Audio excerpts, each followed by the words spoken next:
Hey guys, I'm Brittany. I'm Maria, Welcome to the Beamware podcast, the night edition. the night edition. And full disclosure, Maria and I already started in on our conversation that I guess is going to end up being what we're going to talk about on the podcast today. Yeah, because I But was like, should we start recording? Brittany's like, yeah. we literally started talking to each other about what we were dealing with, and then we were like, wait a second. Side note before we get into like any of this stuff that we like really started talking about, I would just like to tell everybody that your local elections are coming up really soon, and I just worked on my mail-in ballot. Nice. So just a general side note, things for local elections are coming up with like the House of Representatives and a lot of things that are going on locally in your county. And then after I did that, I got really frustrated because I saw a news article about people like people are outside of like the mail-in ballot boxes with like fully armed and ready to kill people. Yeah. So the good thing about that is you don't have to go and drop your ballots into those boxes. You yourself can just put it in any US Postal Service like mailbox anywhere or mail container anywhere.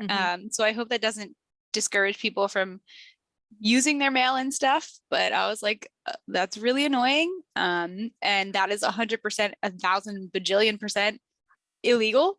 I don't know why there's stories of these people being posted up instead of the police just going and taking them down. So yeah. Yeah, go vote. I have no idea either. I couldn't tell you why people are doing that. Like, that's no fair. I mean, the biggest thing that is extremely in my brain about all of the stuff that's coming up with voting outside of the very political county level stuff is that these elections are also really big for Board of Educations right now, and being somebody who's in education, and education's always been really important to me. We tend to really overlook boards of education. And I really, anybody who's listening, especially if you're somebody who's our age, whether you have kids or not, I really implore you to look at who's sitting on the Board of Education in your district. Because there's so much money that doesn't ever get to its destination of supporting the children that are in your area because it's lining the pockets of somebody who potentially sits on the Board of Education somehow, some way.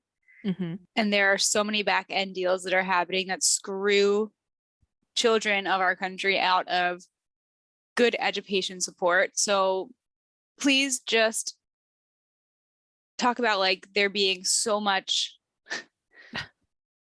issue with equity. Please just pay attention to what is happening around you, and please put in a vote. The local ones are the most important ones, as I said before. Yeah. And it's a good point that you brought up the Board of Education, because they are the ones that are, I guess, dictating, right? It would be the right word, the curriculum and everything. So don't blame, like, the people that you should blame are the locals and not the national people. I mean, if you look at this on what ends up happening and what people don't realize, especially when you look back in New Jersey over the last decade with all the scrutiny that teachers took because of our, at the time, governor who was an asshole. We are not in charge of, the only thing that we get to dictate to a certain extent is potentially how we teach. But teachers in general, and even that is very much overlooked because we get observed, and there are standards we have to meet for the way that we teach. We don't get to choose what we teach, and we don't get to choose anything in regards to the way that system functions, just like you don't get to do that at your job unless you sit, we are the bottom of the barrel in that entire chain of the way the system works. So if people really understood the way the Board of Education functions and the way that administration functions, it's ridiculous when they take it out on the teachers. It's just because the faces that they're the faces that you see, and they're the most easily accessible. But the decisions don't get made by the teachers. The decisions have to be put into action a lot of the time by the teachers. And there's oftentimes a lot of things not being on the same level playing field in what has to be done versus making those decisions. And a lot of those decisions come from your Board of Education. And the thing that baffles me the most is that I would argue that 90% of the people who ever sit on a Board of Education have no idea what's actually going on in a classroom. Yeah, they're not teachers, typically. So just something to keep in mind. I don't want to get too involved in it, but I was doing some research on the people who are candidates for the Board of Education in our town. And one of those people, I won't say their names, but like yeah. One of those people, I don't understand how it's not a conflict of interest. I don't understand how their name even got on the ballot. One of those people happens to work for a really large business company that essentially sells education resources to the states. Oh, the states. So how are you able, that's like saying there's an agenda there. Just to give that's you, what right, you're saying. That's extremely obvious. Just to give people an example without me calling it out. There's somebody who is, the school is a farmer's market, right? And we're deciding who's going to sit on the board of the farmer's market. And instead of bringing in the people who are shopping to help make decisions on how, the shopping experience is going to go, there's like a major peach farm owner who's sitting there and is like literally like, well, you're only going to buy my types of peaches, and it's going to help oversee the fact that only his peaches get sold. That's like what's happening. I just couldn't believe what I saw, and it just proves the fact that people are not paying attention. People are just not paying attention. No, they're paying attention to the wrong things. Like people are paying attention just to the wrong. Or they look at that and then they think, oh, that's great. Then we'll have a connection to those, like that type of experience for our kids. And it's like, no, it's not. No, because then the resources might be biased towards some certain. Yeah, of course, it's a whole. So please just pay attention. And I know it's really ironic based on what we were just talking about before we started recording. And I know it's already, and it's funny to bring everybody into the conversation. Maria and I was just going on about how funny it is, how much is asked of us all the time. And now I'm literally asking you to do something else by paying attention to what's happening in your local elections with the Board of Education. But those are the things that I can't tell you how long. I think our like mail-in ballot showed up like a week and a half ago, and I left it on my desk. I was like, I'll do mine eventually. Like I'll do it. I'll get there. Like I don't want to, like I don't have the time. And today I had the time to do it. Even if it's not a major priority, please put these things on your like to-do lists over other things. It took me literally 10 minutes to do everything that I needed to do with it. Of all the things that are asked of you, I hope that you put that as a priority. We'll see what I'll get off my soapbox now. Oh, well, we'll see what happens when the elections happen. That's all. That's true. But that is what Maria and I were talking about. November 8th, I believe. Yes. Is election day. Yes. But the reason why Maria was like, wait, did you hit record yet? And I was like, no, is because I'm having Maria had asked me how I was doing, and I'm starting to notice that I'm starting to hit some burnout, please. Ooh, I have hiccups. It's because I was just like, what is the equivalent to chugging if you're eating food? Downing? Downing. I was just downing handfuls of yes. Food, oh, there we go. I was just downing handfuls of cashews, so now I gave myself the hiccups. I was telling Maria that I'm noticing signs of myself of like hitting burnout stage and starting to not like feel well and stuff. And talking about all of that, I was realizing that there's a lot of stuff, like there's a lot of things being asked of you. There's a lot of stuff of us asked of us all the time. Oh yeah, for sure. All the time, regardless if you're well or mentally ill. Yeah, and my glasses are squeezing my brain too much.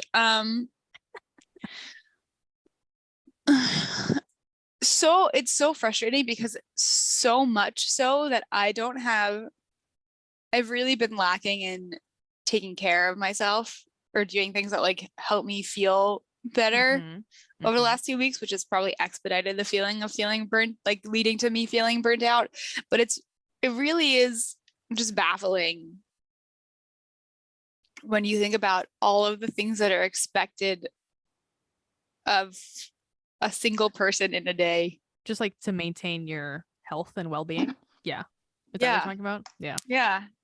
And that just like compounds over multiple days that like it's like adulting is a lot. I don't think it's funny. I was just watching something where one of the teenage characters like said to an adult, like, you're so lucky, like you get to decide what you do with your time and decide what you're doing with your life. And it's like,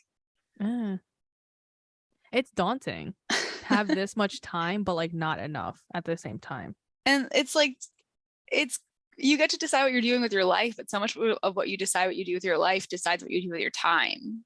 Yeah, it's all time management. Does that make sense? Yeah, I agree. Yeah, for sure.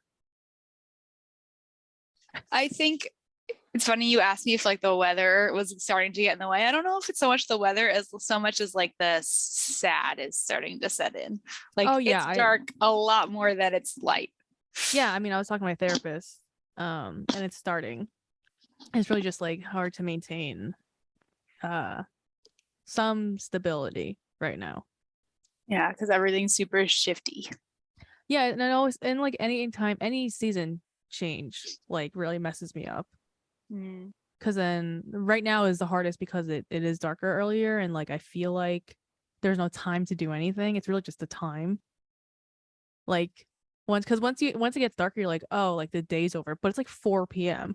Yep, which is absolutely awful. Yeah. I know daylight savings the last time ever is gonna be in a couple weeks, and then that's it, and that's all we got. Wait, what do you mean? Where they stopped daylight savings. Wait, what? Since when? Yeah, this was months ago. You're late. I don't pay attention. Wait, I did not know this. Yeah, this is the last time we're gonna change clocks, and then that's it. That's forever just changed. Weren't we not that long ago just having and now a debate in favor of why are we doing? I had no idea. Yeah, no, I think in November whenever. But what changes. What does that mean for the future of what time looks like with the sun?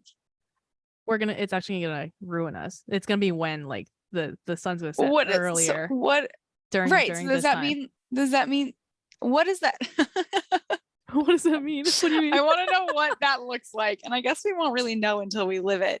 So that means that we're gonna fall back, and that's it, and it's gonna be dark as shit. Yeah, and that's then it. And then we don't spring forward anymore. We don't spring forward anymore. Does that mean that it's the summer days are gonna feel shorter then? Probably, right? Because when we spring forward, we get a longer day. Yeah. For a bit, yeah. Because right now, or does that mean it's just going to be late? I know we don't know what this means until we actually live it. I'm sure there's someone somewhere who knows what this means, but I want to know in preparation before it shows up so that I know how to handle what's going to come. See, I think this is your problem though. Just let it happen. Like we ain't like this isn't that big of a deal. Just let it happen. Just let it happen. So interesting. I was listening to so I started listening to this. Okay, I highly recommend this, even though I'm sure people are already on that train and I'm really behind. I started listening to the Smart List podcast. Have you heard that podcast yet? That's not NPR, is it? Smart List? No, it's definitely not NPR. It's Jason Bateman, Will Arnett, and Sean not Hayes. Even close. And I truly feel like I'm just understood and seen as a person when I watch the show, because their humor and personalities and like the way that they carry on with sarcasm and ridiculous is how I live in my head, but I feel like I can't be as a person because things are expected of me, which fits right into our theme. I am a good person but at heart, but in my head I'm an asshole. Oh yeah, I mean, yeah, that's pretty. And they just are that. And I've been listening to that, and I listened to Jason Bateman talk about one of the reasons why he likes directing is because he feels like he has control over the situation and like the environment. And I'm going through directing and choreographing a show right now, and I'm hitting the point where I think I'm over that part of my life where I want to do that, because it takes a lot. It's so much preparation, and I'm now doing so much preparation and planning for so many other things in my life that I'm like, I don't want to do this extra task. And then I like dread having to get there. And then I show up and I love the experience. And then I leave after, and then I go right back to being like, all right, I don't want to do this anymore. And I realized listening to him talk about this is the only reason why I enjoy it so much, which is so disgusting and gross. And my brain is disgusting, is because I get to control 100% what's happening in that like hour and a half of what's going on in the rehearsal. Mm-hmm. And I think it's also part of what's burning me out. Yeah, your control or your lack of control. If you don't have control, that's when your brain is like freaking the fuck out and burning you out. It's so weird. I mean, that's how I feel like all the time. Like if I don't have control, which is why I choose to drive because I have control. You know, when I choose to drive like everyone, I'm like, I got it. Let me drive everyone. I'm in control. How do we, and I know those days.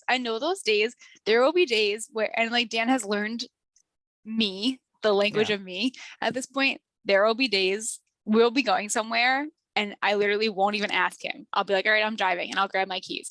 But at this point, hopefully by now, like he knows that if I'm like, okay, who's driving? That means I want you to drive because I don't want to drive, but I don't want to say it. I just want you to offer.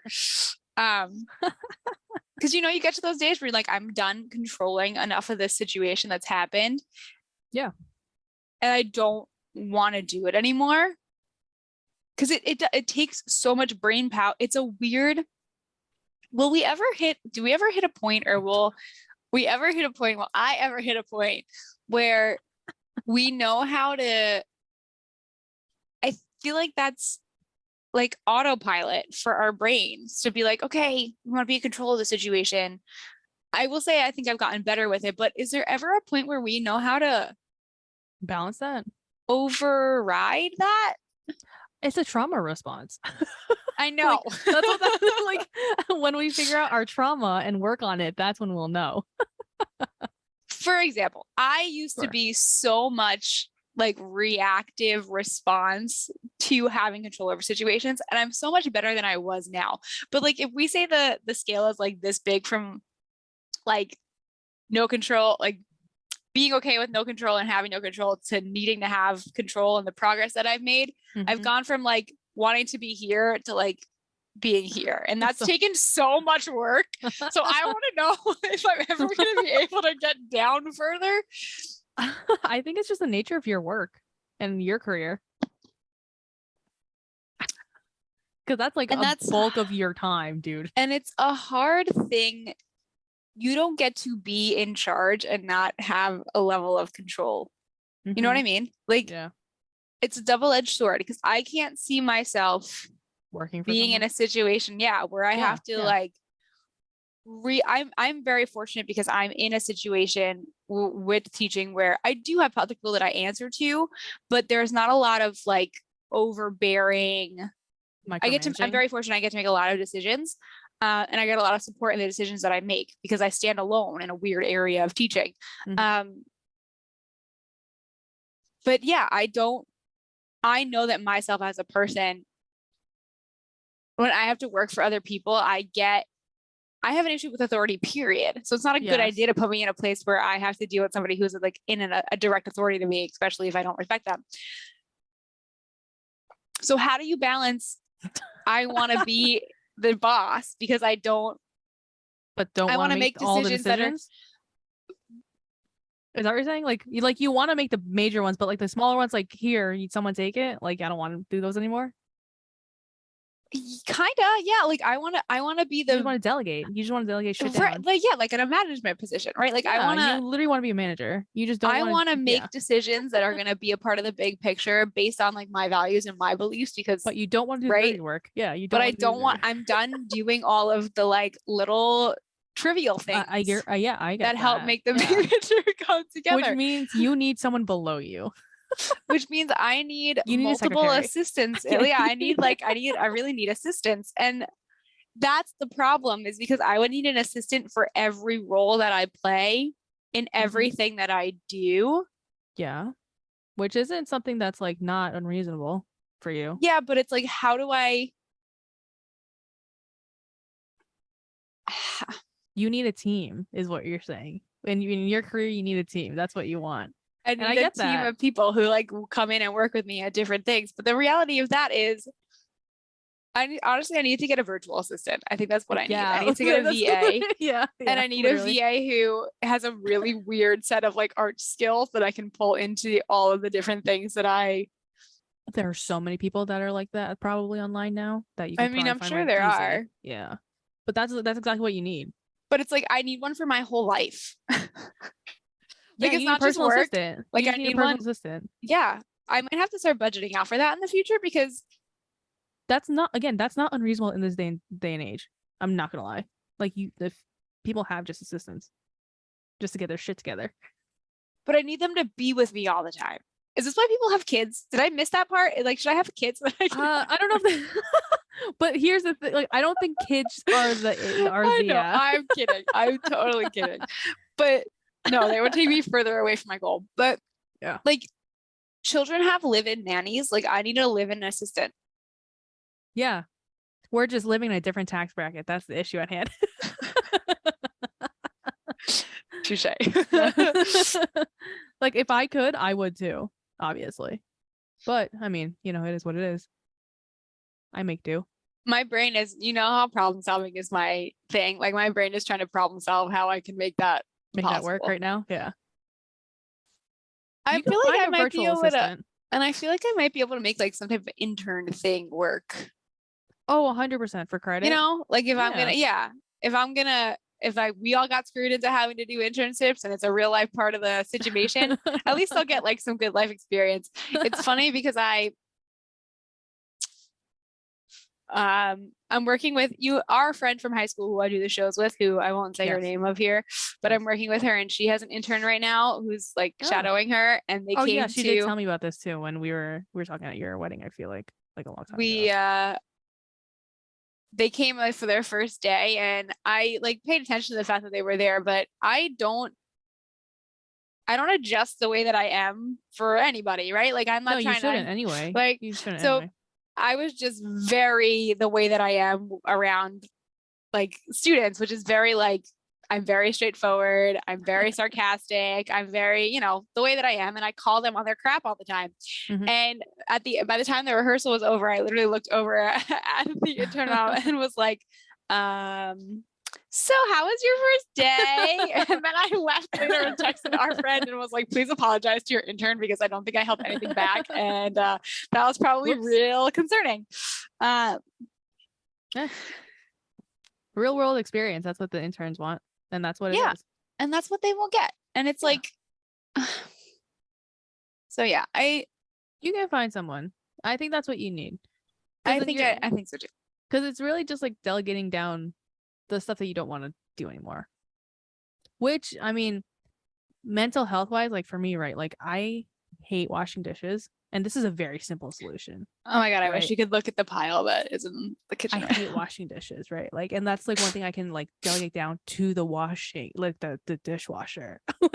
like I've used my dishwasher now. I came from a household where you don't use it. And it's just like a fucking rack. Yep. Right. And like even that, it's very simple, but like the thought process to do that is very hard for me. But now I have so much time to just like relax as opposed to like standing in front of the dish, like the dishes and doing dishes. So here's the bigger existentially question, right? Yeah. Think back to what people's lives were like before we had dishwashers, before we had laundry, like machinery to wash our laundry, before we had technology, vacuums, before we had all of these types of like home essential tools that we could utilize that, right? We gave us time to do other things. People would spend time like big barrel washing their clothes and hanging them to dry and hand washing all of their stuff. Mm-hmm. And like that's what the day was. Like the day was you doing your chores was a part of your work, right? And that's where and now it's like we get exploited to have to put more time into doing a job instead of taking care of like those types of things, right? And doing those things and counting those as work. Mm-hmm. And is that a good thing Was that a good thing? Was it actually a good thing? And The then like, 40-hour work week isn't a good thing. It's also was just designed for back in the day. It's not like the most feasible thing right now, but like we've just stuck by it. do you think people in our society would be happier if, and I know this isn't a simple thing to answer, but our lives are so Work focused? overrun by trying to make things more convenient. And it gets sold to us in the fact like, oh, if we make things more convenient for you, you'll have more time. But It depends on the person. do we really have more time? Or do we really have more time in the way that we want to have more time and being able to have more time to control what we're doing with our lives? Or in the long scheme of it, it would just give us more time so that we can work more. You know what I mean? And I don't mean like in like a right now. I mean like the long term. It depends on the person. Because for me, right, like I have more time to literally just lay down on my couch.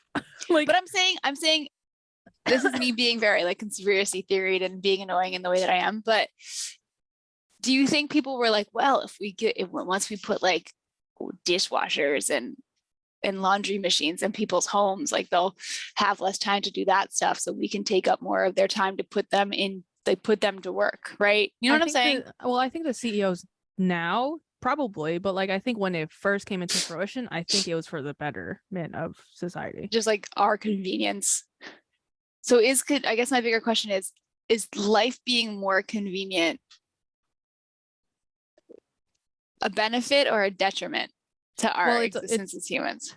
I think it's always a benefit. I don't like, I know where you're going with this, but I think it's a benefit economically and just for yourself. Like economically is like the worst of the two, because then it's like, oh, spend more money. Oh, then I have to go work more because after I spent that money. So like if I can get overtime, then I can, it's like, so yes, it is a benefit for the economy, but like if you're the person that sees that benefit and will actually take care of yourself, then it's also a benefit for you. But is it a benefit for the economy? Because no matter how much more convenient our lives get, we still end up falling into recessions.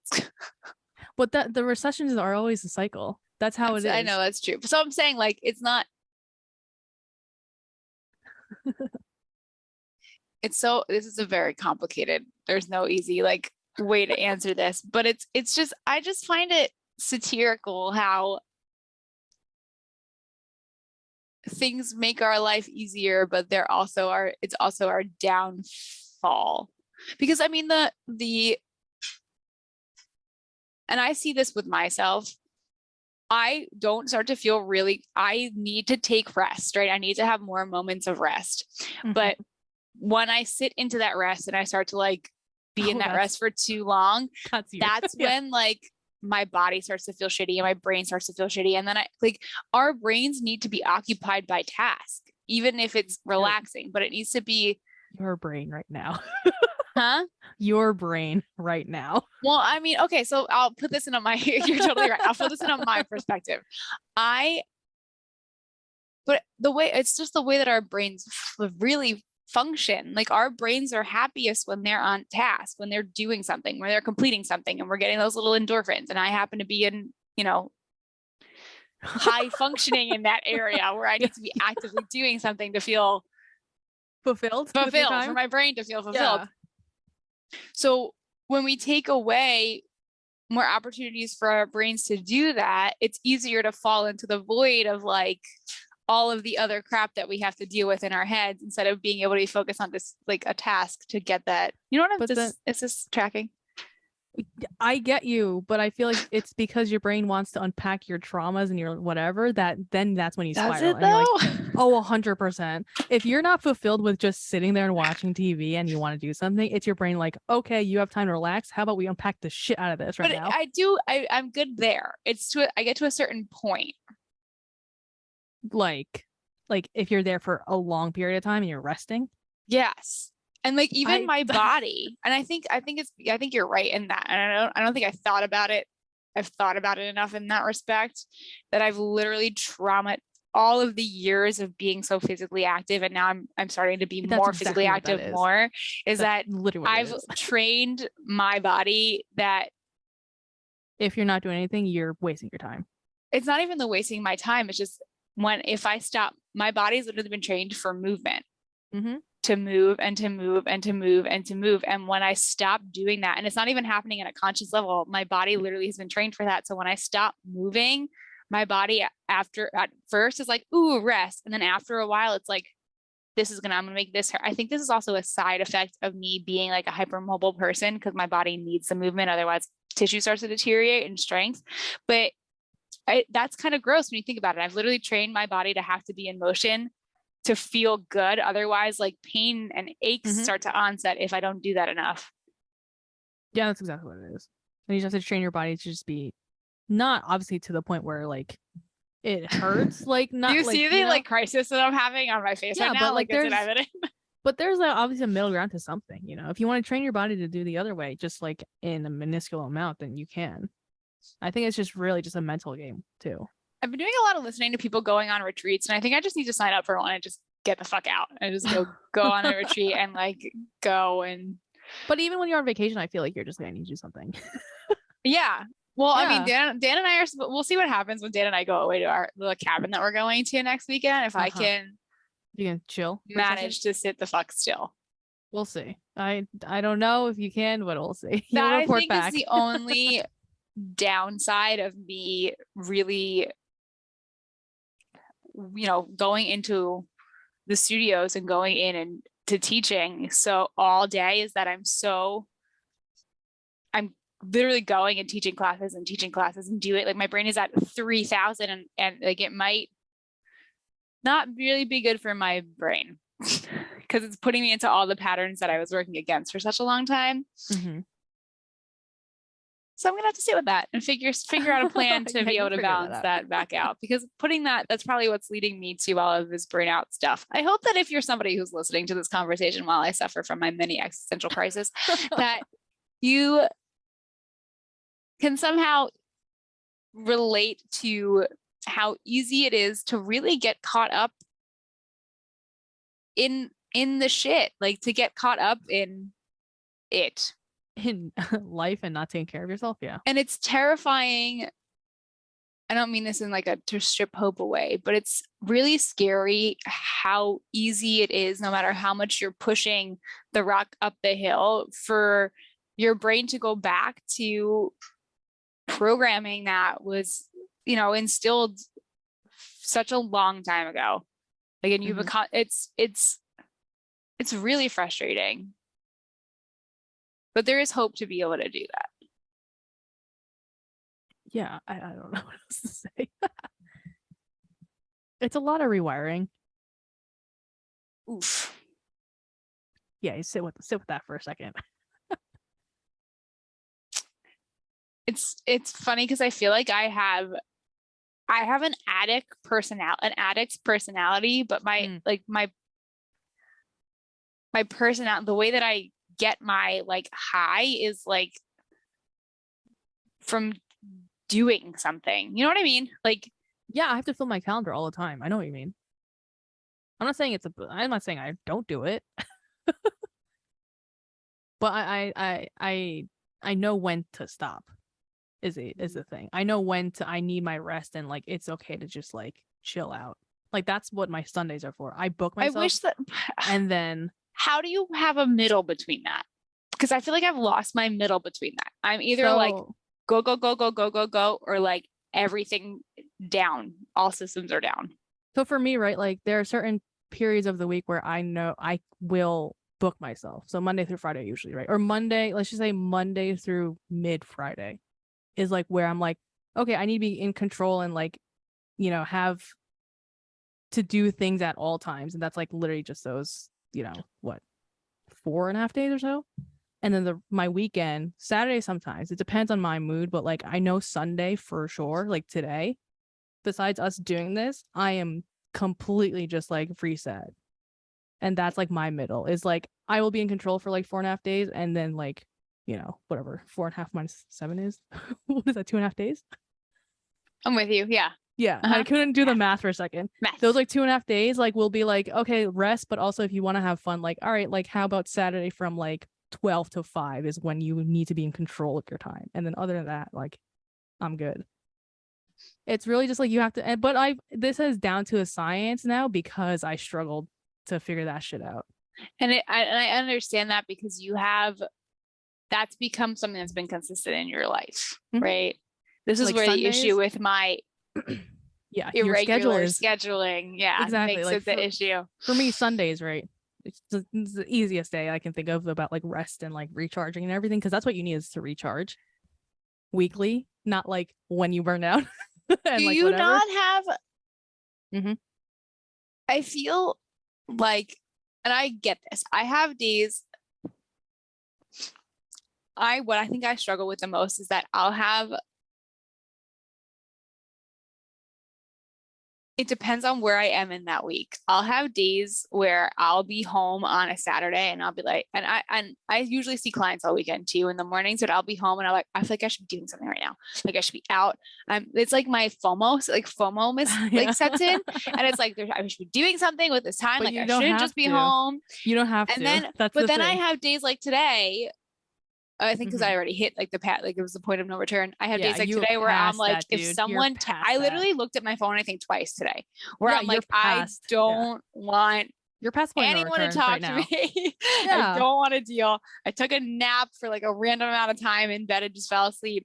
your body's shot. Like you're But shot I feel like I don't have an in between. I'm either because you don't have a that. routine. Here's the thing, like for me, right? I now have it down to a science because now I have a routine.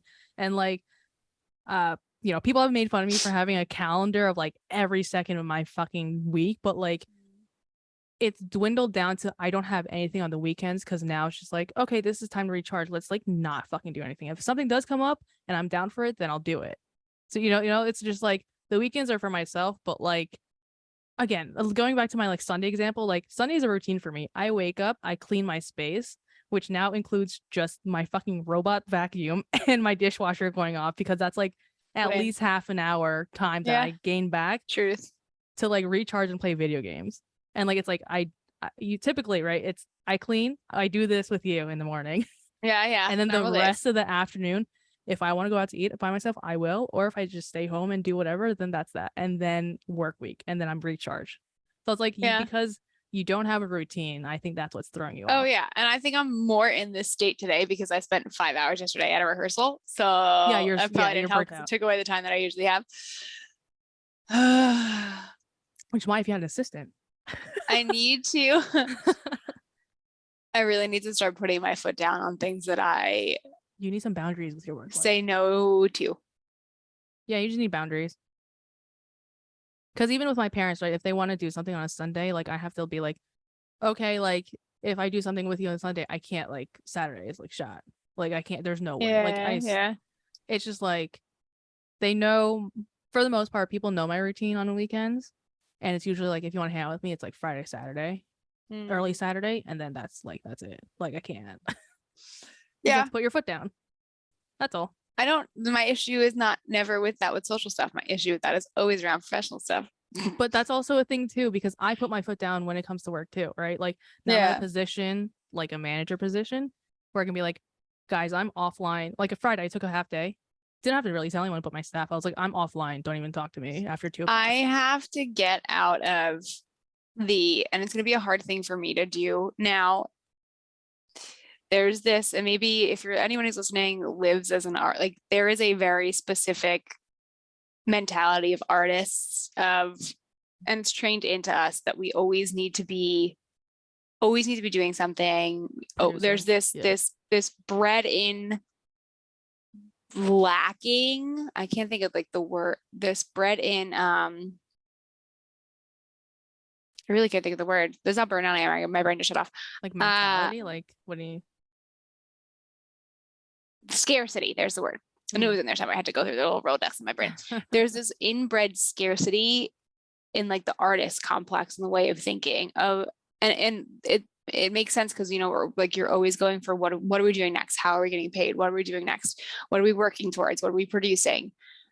And it's so hard to turn that off. And if anybody who's listening to this right now is like, I'm an artist too, it's just the like, and this weird grotesque having to please people. Yeah, it's people. It's that's built pleaser. Into that. Yeah. So because people are reaching for the next thing from you guys, right? Like if you're an artistic person, it's like, oh, what are they doing? Something that I definitely need to take some time and sit with, because now the whole reason, one of the biggest decision makers into why I was going to take the position that I took was because I wouldn't have to do that anymore. Yeah. But, you know, old habits die hard. So I really have to sit with that and break that down and like reassess everything so that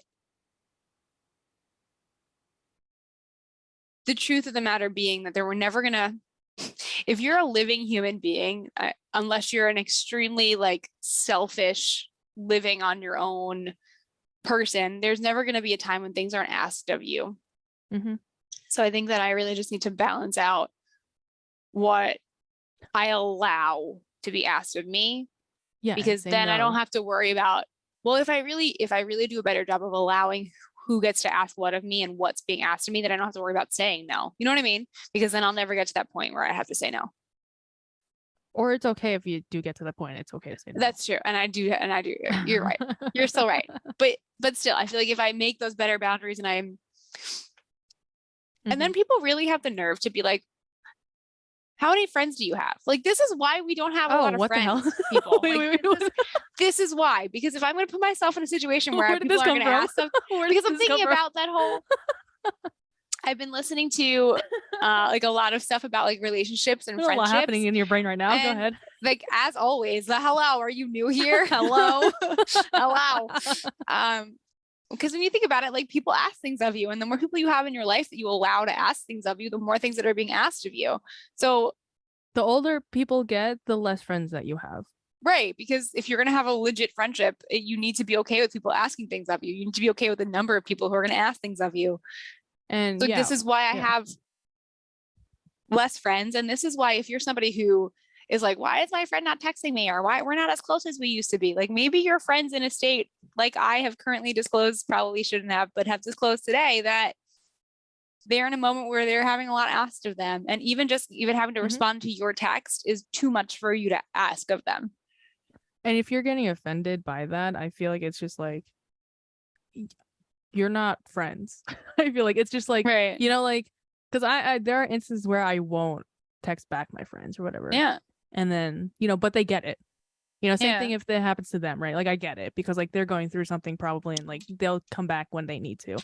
But if you're getting offended, and I'm not excluding myself out of that, because I didn't understand that until, you know, I unpacked that in therapy. I was like, oh, that makes sense now. Like, now I get it. But if you're getting offended, either reconfigure like you're thinking of that, or maybe change that attention in your life right now. Yeah. So, yep.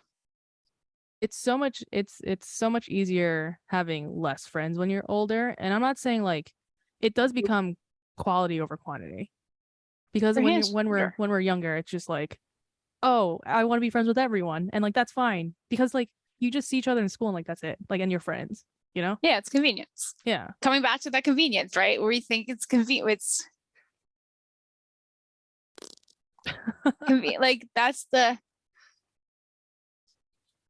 I feel like convenience leads us to it's like laying in those lazy rivers, and it just like very gently carries you towards the place where you can lack awareness, where you can be in that superficial mindset, or like that, and it's not something that you're even aware of is happening. It's just like you get so used to being in that place of convenience that you wake up, and like maybe one day you wake up, otherwise you don't wake up and you're just living there. Maybe one day you wake up and realize like, wait a second, how did I get here? And that's like, here are thousands of examples of that, right? The convenience of eating fast food, and then you eat fast food every day for like 30 years, and you wake up and you're extremely unhealthy and overweight, and you're like, how did I get here? Like, or you're the convenience of being on technology all the time and wondering why like you're having vision problems, or why your posture is terrible, or why you feel completely disconnected from everyone else around you. Like, these places of convenience literally pull us out of having to have awareness of what's going on. And I feel like it's super dangerous. Yeah, because when do you progress? That's the thing. You get to be, I mean, this is a ridiculous reach, but even with food, like even with our dishwasher situation, right? Like it's really convenient for you to have a dishwasher, but what you're losing is really understanding how your dishes get cleaned. And like to a certain extent, there are people who go out and buy dish detergent, right? Because it's convenient to put dish detergent in their dishwasher, but they have no idea what chemicals are in the dish detergent they're using to clean their dishes with. Yeah. I literally just had this conversation with a couple of my students. We were talking about hydration and talking about where their water comes from. And one of them asked me the question of like, is it true that like purified water isn't good for you? And I don't know where they like got that from. TikTok, and I was probably, and I was like, what do you, I was like, well, why are we purifying our water? What does it mean to purify water? And they were like, well, I honestly feel like you're probably right. They did say that TikTok told them, but they're like, well, doesn't it mean that it like takes everything out of the water? So it's just clean water. And one of the other kids, who happens to be very scientifically aware, was like, well, when we purify water, don't we take all the minerals out of the water? Mm-hmm. And I was like, yeah. And I was like, so what are you really drinking? Like, and they were like, but how? And then I explained to them what hydration really is for like on a cellular level, and what minerals need to be in your water for you to be hydrated properly. And we went all this whole tangent. And then I was like, but do you really understand why we have to purify our water? And they were like, well, because there's a lot of chemicals in them. So I took them onto there's this national database of like contaminants in water all over the country. Mm-hmm. And I put in the zip code for like our school, and there's, it was asinine. The like chloroform, like 38 times the allowed amount. 38 times the allowed amount. The fact that there's an allowed amount is just baffling. But 38 times that. And it led us into like, why is this stuff in the water? And how do we, like, even that is a perfect example of, it's extremely convenient to have purified water taps in a lot of our buildings and but like, even, and I say this as someone who has a Brita filter in my home, because it's scary when you think about what comes in our water. But when we lack awareness of that, because we're not paying attention to it, because we're conveniently getting purified water, but we're also not paying attention to what we actually need in our water to stay hydrated when we're purifying our water. So it's just. Did they say spring water was better? What do you mean? Because like there was a I would assume it's the same TikTok that I probably saw. Oh, maybe. Because they were saying like it was like a TikTok about how someone an American is living in Europe, and they're like, why is there like no water bottles here or something? Or like the lack of like European, I don't know if it's water bottles or just like they don't drink as much water as Americans. And then someone replied to it saying like, oh, because like in Europe, the water that they get isn't purified, it's spring water. So it has all the minerals that keeps you hydrated. Whereas here in America, you can buy a pack of purified water for. Oh, one of them brought up how like in Europe, water is probably not purified, or like there's minerals in their water. They drink spring water, which is not purified, but has the minerals. And then it made me laugh because one of the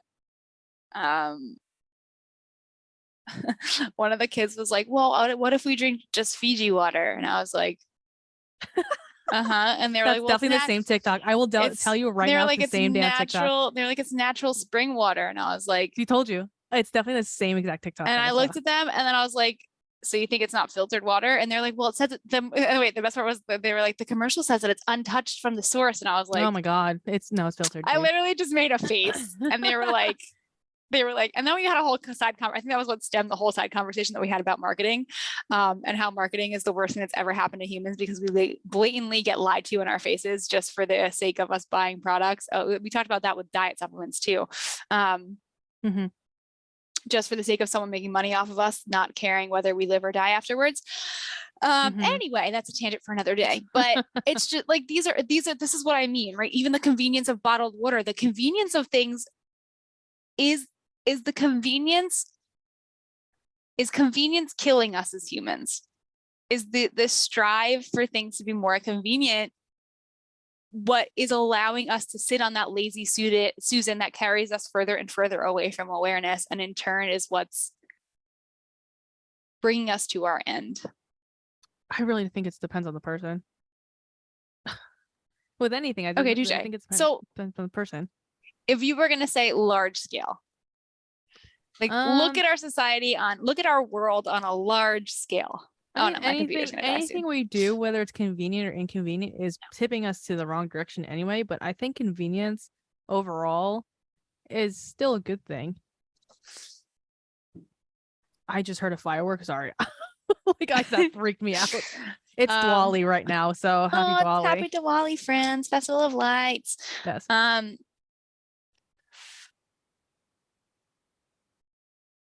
I think convenience is a good thing. I say this as such an ass because Um, I know that if we were to take away all the things in my life that have been convenient for me, I would never survive. But like I know that, but there is a part of me, maybe it's like a previous life. Maybe I have some type of weird connection to a previous life. There is, yeah. I think there is, and there will always be a part of me that really strongly just desires a simpler life. And I Yeah, know, and like that's funny because like simple doesn't necessarily mean that it would be more convenient. It would be a much more like hands-on, having to do a lot more life. But there's a deep part of me that I still don't fully understand, but has strong urges for a less convenient life. you're just like attached to nature. That's what that is. I feel like if I was ever to have a psychotic break and somehow end up being a person who had a split personality, like that personality would be one that came into fruition and I'd get lost in the woods somewhere. Yeah, probably. You turn into one of those like, yeah. You know? Yeah. I don't know why this popped in my head, but like the national parks and stuff, like those like wooded areas, like there are definitely people there living in there. Oh yeah, Yeah, for like sure. that's where a lot of people like get like lost or not lost, but like kidnapped because there's people in the woods. You'd be, I feel like not to that Cool. extent. Well, thank you for You'd be that reminder that I shouldn't do that because now you're reminding me that we live in the world we live in. It doesn't. I'm reading a book right now about like faithfulness and spirituality, and because you know how I'm on a lifelong journey for understanding that more, and they're talking me through the histories of spirituality and how a lot of other religions and faithful cultures came to America. And the part that I'm reading right now is a lot about what was happening in America in the 60s and the 70s. Okay. And I find myself, we hear a lot about like all these cult leaders and all this bad stuff, but like she had a very good experience with a legitimate person who came from another country and actually wanted to help people and wanted people to go on a spiritual journey and weren't just like disgusting cult leaders. And she's sharing a lot of those stories. And I find myself thinking like, what would I have done in that time? You know what I mean? Like, would I have willingly been like, bye, I'm going to go on this spiritual journey and like, if you're back then, yeah. And it also brings me to the question of when you think of the masses of teenagers during the 60s and 70s and the young adults who were fighting against war, who were fighting for like freedom of so many different types of things, how did those people become adults and we still have the world that we have? We can probably ask people. Like they're still alive somewhere, you know? Yeah, that's true. We should find some of them and bring them on here because I'm so curious. Complacency. I think it's just like they grew up, unfortunately. And by growing up, I mean like the world got to them. Yeah. As in like, so like my dad, right, for example, he was in there was a People's Power Revolution in the Philippines in the 80s. He was in college.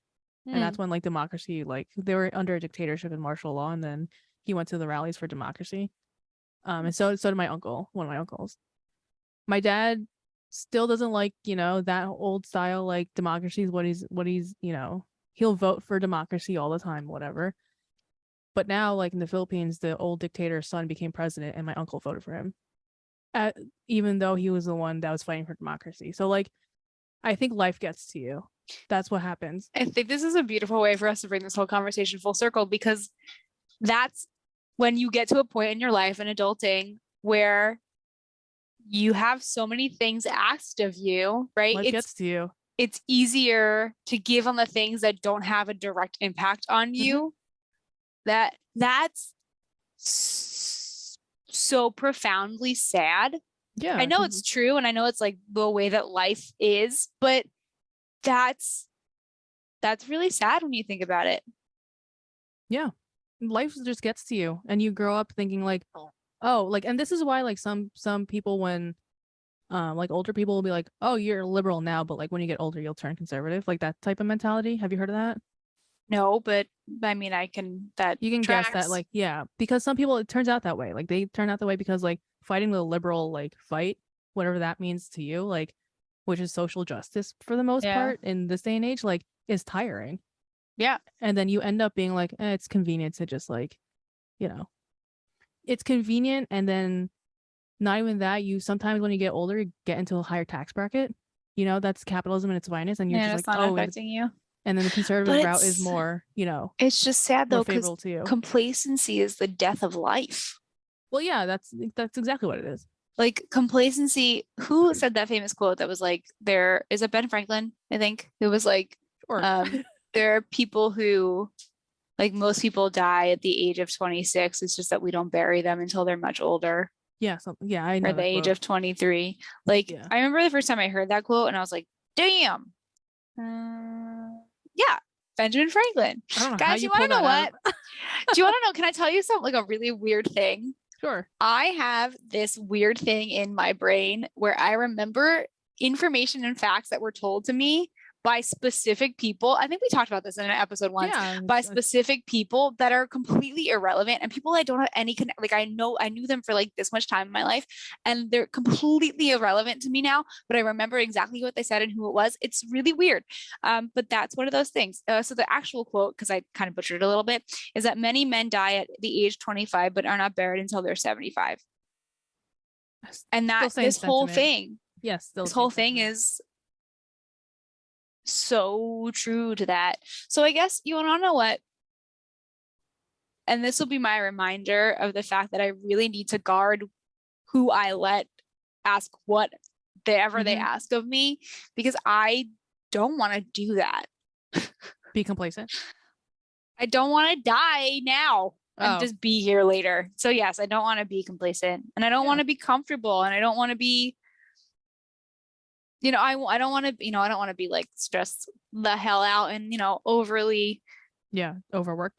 But I mean, to the level of critical thinking and awareness. Like I don't want to lose those two things, and I need to not give that up in. You're just spread way too thin. That's all. Yeah. It's okay. This has been good for my brain to kind of reinvigorate the like, what do you need to do now?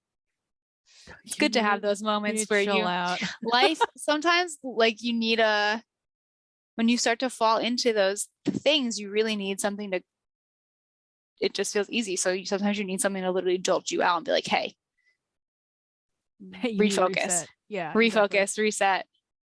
So thank you for being a part of what helps me to do that, because yeah, of course. Anytime. Life, man. It's a lot. And every day I'm just like, yeah, no man is a fucking island. That's what that is. Yep. The older I get, I'm like, yeah, you're right. Yep. Takes a village. Jesus Lord Almighty. Well, today was a lot. This was a therapy session for me that I didn't realize that I was needing or stepping into. Happens every night edition. I don't know what you're talking about.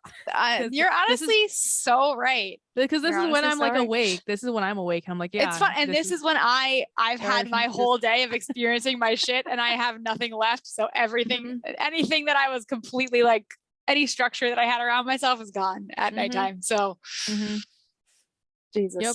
Nighttime's edition. Cool.